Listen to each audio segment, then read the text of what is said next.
He wouldn't answer the most straightforward of questions. And here's a perfect example of that. When did you become aware that the unverified Steele dossier was included in the FISA application to spy on Carter Page? I'm not going to speak to that. Your team interviewed Christopher Steele, is that correct? Not going to get into that. You can't tell this committee as to whether or not you interviewed Christopher Steele in a 22-month investigation with 18 lawyers. So that's the kind of shit he was pulling all day yesterday.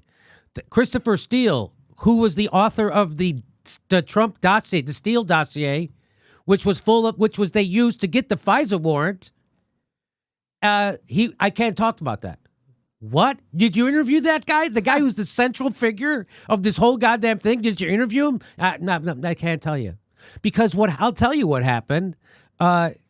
So I kept calling him Richard Steele, which is a boxing referee by the way, last time, because I watch boxing. But his name's Christopher Steele. He's a British spy, and he put together this dossier. A lot of people think he just made it up. From what I've also read is that he paid people inside Russia to tell him stories, and they would just make up stories that they had already read in the paper, and they just gave it to him, and he just embellished them, put him in this report. And so this guy asks him the most straightforwardest of questions. Did you interview that guy who put together that? He can't even. So what do you make of that?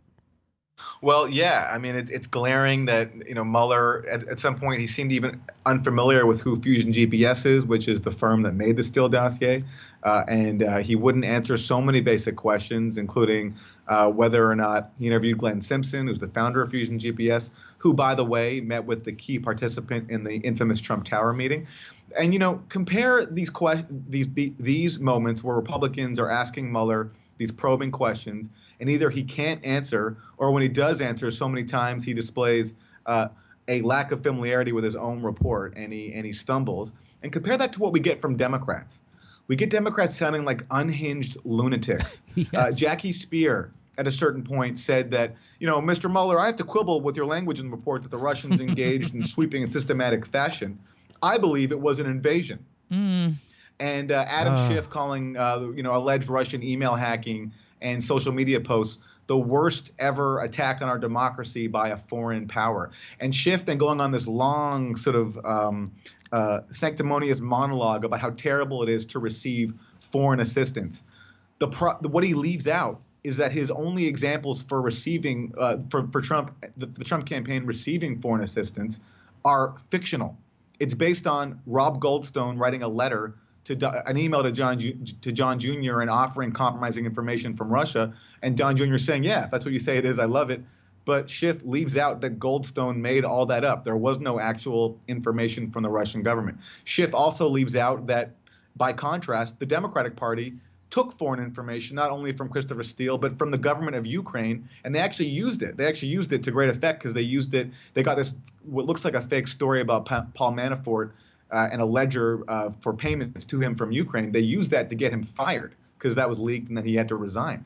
So the hypocrisy is staggering. And then they also float these conspiracy theories. So many Democrats went into this conspiracy theory about Manafort's business associate, Konstantin Kilimnik, taking polling data, giving that to the Kremlin using that for a sophisticated social media campaign, which makes it's bullshit on so many different levels. Kilimnik is not a Russian agent. Mueller doesn't call him that. He actually has deeper ties to the West.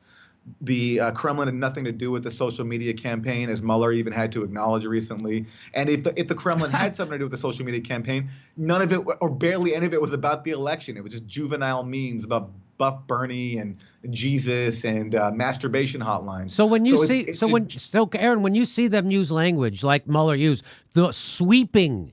Words like sweeping, what Russians' involvement in are like, what? That's just like the most unbelievable, outrageous lie in the world, is it not?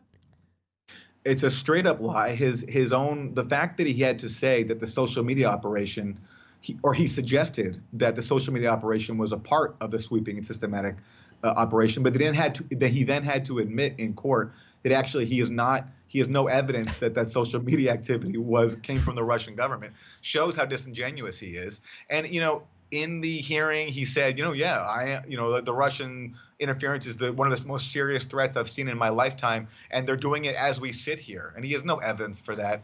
He's saying that not because based on any evidence, but because he peddles the bipartisan foreign policy consensus that he's been serving dutifully his whole life, which profits off of and just justifies its existence based on tensions with Russia. And, he so much so that he even co-signed Mike Pompeo. He's so in line with the D.C. establishment that he co-signed Mike Pompeo in calling WikiLeaks a hostile intelligence service. Mueller was asked about that. He said, I totally agree.